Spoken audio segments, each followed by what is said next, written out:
กันจนอายุเจ้าของฮอด50กว่าพุ่นแหละในที่เมื่อนะแต่ถามว่าคิดฮอดบ่บานคิดฮอดแต่ว่าส่วนหนึ่งก็คือคิดเห็นอนาคตของลูกนั่นแหละอยากให้ลูกได้รับการศึกษาที่ดีอยากให้ลูกได้รับการสั่งสอนที่ถูกหลักนะบ่ต้นความคิดของบ่ต้นนะแต่บ่ฮู้ถ้าว่ายังบ่ฮู้อนาคตเนาะทุกคนแต่ว่าความฝันแบบนั้นถ้าว่าเจ็บป่วยก็ว่าอีกเรื่องนึงเนาะเจ็บป่วยก็ได้ถ้าว่ายังอยู่ดีมีแฮงก็คือแหละผลักดันให้ลูกปริญญาตรีเลยแหละบ่ต้นได้เพราะว่าเรียนอยู่ในประเทศไทยเนี่ยปริญญาจบปริญญาตรีกับบ่อึดได้เวียกเฮ็ดงานทำได้บ่อึดอย่างน้อยๆก็สตาร์ทกับ15,000 16,000แล้วจบปริญญาตรีได้อันนี้ก็เป็นความคิดว่าซั่นแต่ว่าอนาคตบางเทื่อก็ทางกายอ่ะว่าซั่นซะคือทางกายก็แม่นเนาะทุกคนคือว่าจนฮอดเท่าทุกวันนี้เนาะก็ได้ยังบ่ได้ถามแบบเรื่องราวละเอียดลึกหนาบางสำใดเนาะยังบ่ได้ถามเรื่องส่วนตัวมื้อนี้ก็บ่ต้นขออนุญาตถามเรื่องส่วนตัวเนาะเรื่องส่วนตัวบ่ยอดนี้แม่นคือว่าบ่ต้นอยากฮู้ว่าบ่ยอดนี่มาเฮารู้จักกันในประเทศไทยเนาะแม่นๆจากประเทศไทยแม่นบ่ยอดมาอยู่ประเทศไทยจักปีแล้ว7 ปี8 ปีนี่7 ปี 8 ปีโอ้มาเริ่มแรกเฮ็ดงานอีหยัง เฮ็ดงานอาหารอยู่ไสอยู่บางใหญ่อยู่บางใหญ่ร้านอาหารแบบไหนร้านอาหารมีหลายร้านอาหารได้ร้านอาหารฮอกซื้อได้บ่นี่ฮอกซื้อได้ได้ร้านอาหารหยังชื่ออาหารแบบใดอาหารญี่ปุ่นอาหารจีนอาหารไทยอาหารรวมเลยอาหารอีสานอาหารใต้ภาคกลางร้านตำแหลพิมพ์เข้าไปเลยเจอร้านตำแหลอยู่บางใหญ่ของพี่เอสุกกชัยโอ้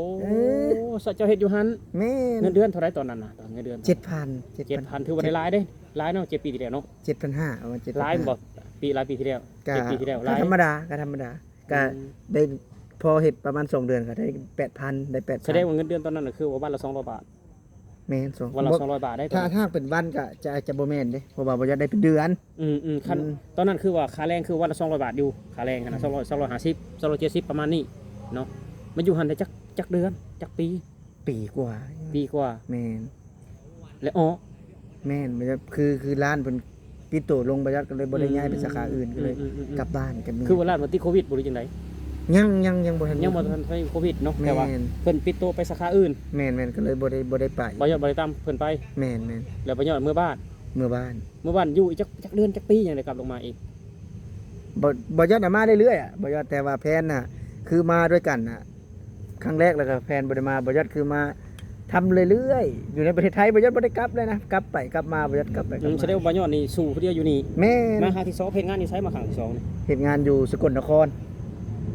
อยู่อีสานแม่เฮ็ดงานหยังเฮ็ดงานก่อสร้างแบบว่าเฮ็ดเกี่ยวกับสร้างวัดสร้างว่าก็เฮ็ดหมดแหละเฮ็ดเสาอย่างเดียวได้ตมอย่างเดียวเฮ็ดตมอย่างเดียวบ่ได้สร้างด้วยพวกตมเงินเดือนเท่าไหร่ตอนนั้นวันหนึ่ง350กินอยู่กับเฒ่าแก่บ่ก็กินอยู่นำกันเลยแต่ว่าฮักก็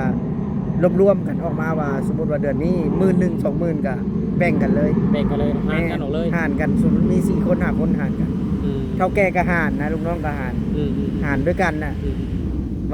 ในวันละ350นั่นน่ะอยู่หั่นอีกจักปีก็ประมาณ2 ปี 3 ปีว่าอยู่รุ่นน่ะอยู่หั่นน่ะครับเพราะว่าบ่ยอดมันเป็นอย่างนี้คือเที่ยวไปเที่ยวมามันบ่ได้อยู่ตลอดเพราะว่ามันใกล้กับบ้านบ่ยอดเด้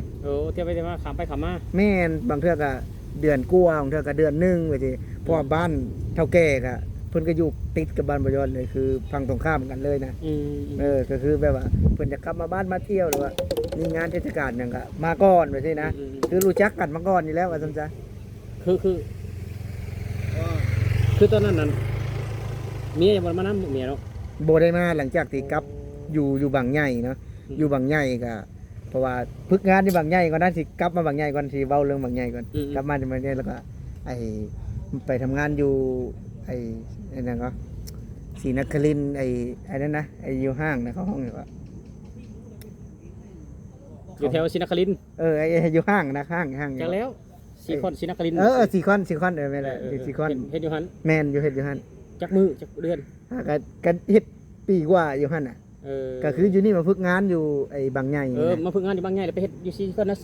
นนครินทร์แม่นหลังจากออกจากศรีคอนแล้วพากันเมื่อแม่นเ แล้วบ่ย้อนมาเฮ็ดงานอยู่สกลนครต่อ แม่น 2 ปี 3 ปี แม่น เที่ยวไปเที่ยวมา เที่ยวไปเที่ยวมา ตอนนั้นมีลูกยัง ก็คือนี่สิกลับย้อนกลับไปอีกแล้วนี่ อืม คือตอนเนี้ยก็คือบอยอดอะแต่งงานกับเมียเนาะหลังจากที่แต่งงานกับเมียประมาณ4 ปี ๆ ยังบ่ได้มีลูกนะ อืม แต่งงานด้วยกัน4 ปีก็มาทำงานในไทยนี่แหละ อืม มาทำงานในไทยก็บัดนี้หมู่มีบัดนี้นะ หมูมีลูก แม่นห ตี มู่ เลยยังมี เพราะว่าเขาแต่งงานดุนแล้วได้หมู่แต่งงานด้วยกันเขามี3 คนแหละบอยอดยังบ่มีบอยอดก็เลยกลับไปปั๊มลูกได้บัดนี้อยู่ ปั้ บ้าน มลูก แม่น คันเขาบ่มีหมู่สิว่าตัวเองเป็นตุ๊ด สิแม่นเบิดเลยคือนี่แหละคืออ้ายนี่แหละ เออ ก็แปลว่าแบบว่าอายุเฮาอะนะอายุมันก็หลายขึ้นมันหลายปีนะว่าซั่นจ้ะก็เลยอยากมีลูกอยู่ก็เลยกลับไปเมียก็เลี้ยงลูกอยู่พุ่น นี่อยู่บ้าน แม่ มาย้อนไปเฮ็ดงานสกลนคร แม่น หลังจากออกจากสกลนครแล้วไปใช้ต่อบ้าน โควิดได้ซะ โควิดแล้วอยู่บ้าน 2 ปีอยู่บ้านน่ะโค อ วิ ยู่ ด บ้าน2 ปีเฮ็ดหยังอยู่บ้าน อยู่บ้านน่ะบ่ยอดก็ทำมาหากินแบบบ้านเฮาแหละ อืม เออ ให้ใหญ่ไข่มดแดงหาหน่อไม้ขายบ่เลยจังได๋ แม่นเฮ็ดทุกอย่างก็ โอ้ เผาถ่านแน่ไอ้ อืม เลื่อยไม้พื้นขายแน่ เลื่อยไม้พื้น แม่น ไม้พื้นต้องเลื่อยขาย แม่น ตัดบ่เลื่อย ตัดนั่นแหละเนาะ ตัดไม้พื้นขาย แบบว่าไม่ที่เขาไปบางเพราะว่าบ้านบอยอดก็จะมีไอ้แบบว่าเตาเผาปูนนะ อืม ปูนแบบว่าเผาหินให้เป็นปูนนะ อืม แล้วก็จะตัดไม้ตัดอย่างไปขายเพิ่นเด้ ตัดไม้ไปขายให้นายทุน แม่นก็คือคนลาวนี่แหละ รถหนึงเป็นรถเปาะ แม่นเป็นรถละแสน รถอีแตกๆฮะ แม่น รถ ตอ ละ น แสนกีบ แม่น คือรถละแสนกีบ ตอนนั้นกับมันบ่ได้เฟ้อขนาดนี้นะ คือเอาเงินเอาไม้ เออ 1รถอีแตกเนาะเต็มรถอีแตกไปแลกเอาเงิน100,000กีบ เออ เพราะว่ามันวินเฮ็ดหาเด้ แม่น มันวินเฮ็ดหาเด้ถ้าว่าคือทำงานอยู่ประเทศไทยวันละ300 400ไปนี่ก็บ่ไปตัดแล้วพื้นแม่นบ่ แม่น มันบ่มีเฮ็ดหาเนาะถามว่า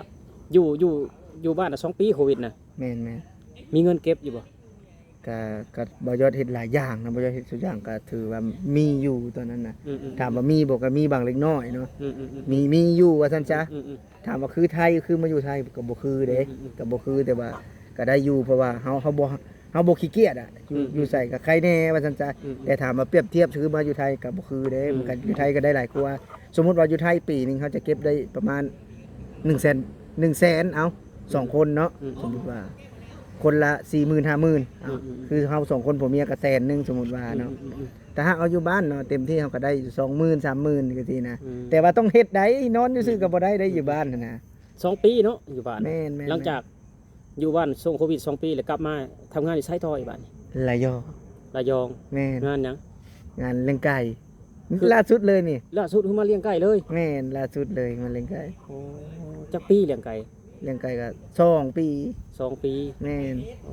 บ่ยอดเลี้ยงจากรุ่นน่ะ12รุ่นน่ะบ่ยอดเลี้ยง 12 รุ่น นี่ 2 ปีโอ้ได้อีหยังแน่มาทำงานในประเทศไทยได้อีหยังแน่ ก็ได้หนึ่งเขาว่าได้เงินก็ได้อยู่แล้วก็ได้ความรู้นั่นแหละ อืม เพราะว่าคือบ่ยอดอยู่นะก็จะมีงานแบบอยู่ในสวนอยู่ในบ้านสวนเลย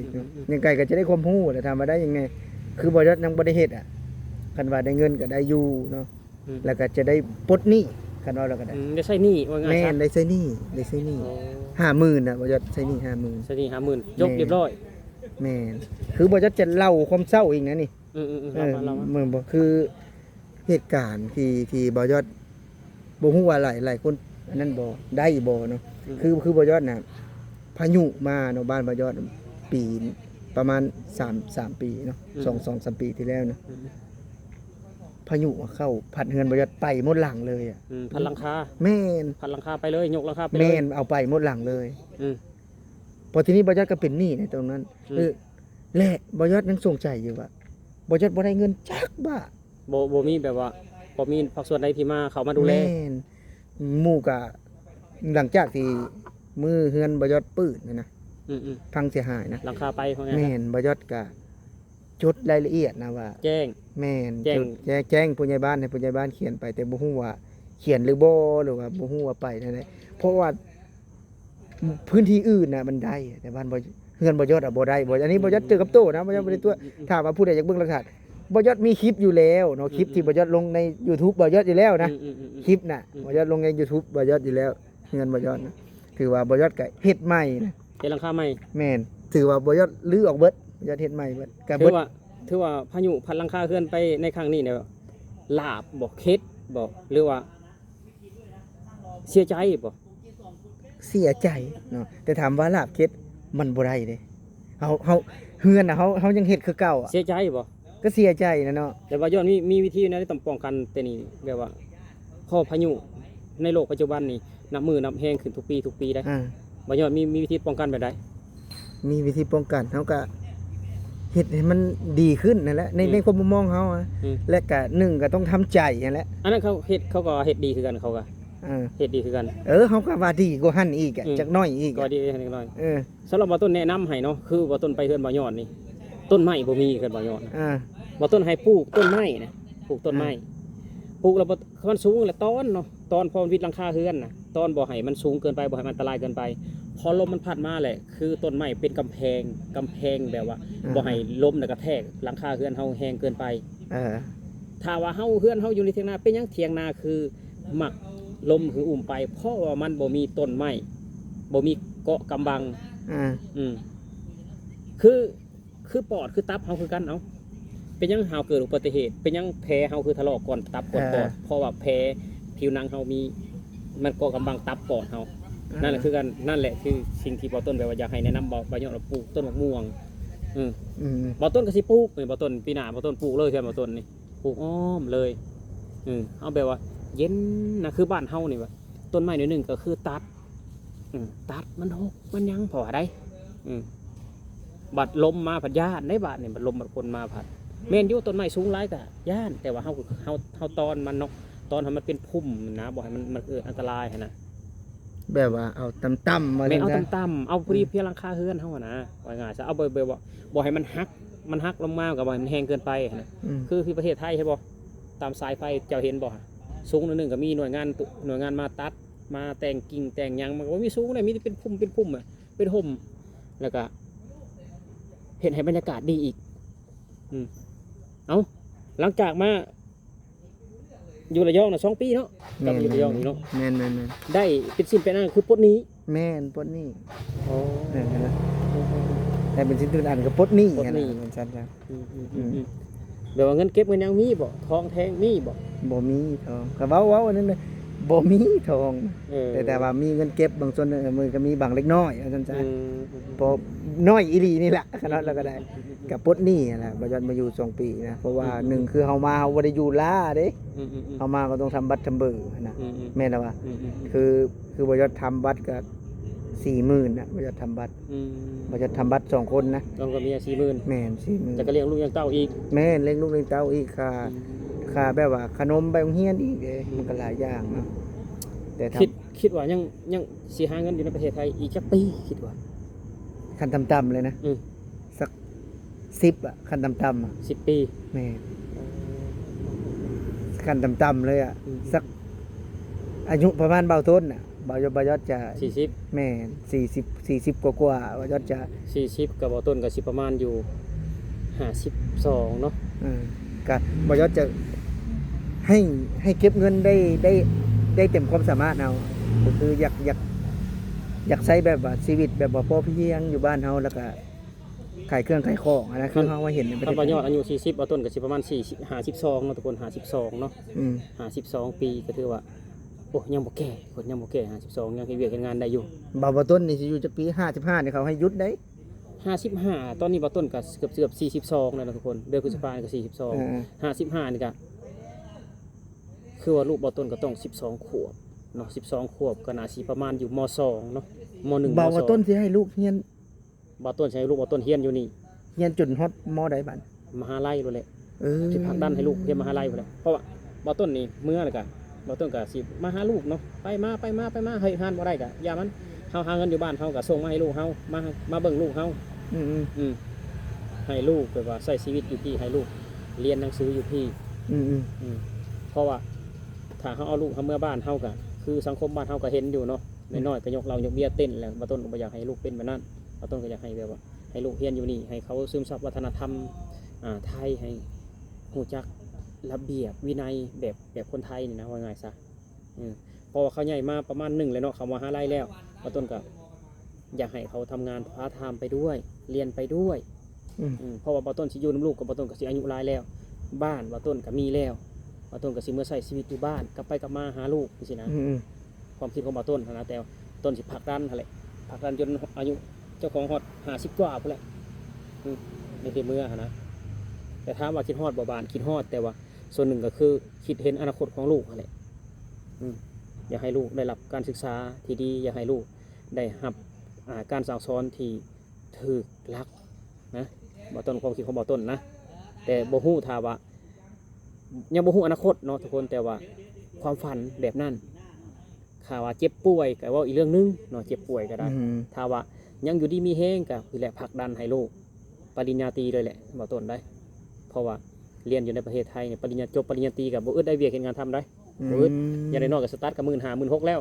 จบปริญญาตรีได้อันนี้ก็เป็นความคิดว่าซั่นนะแต่ว่าอนาคตบางเทื่อก็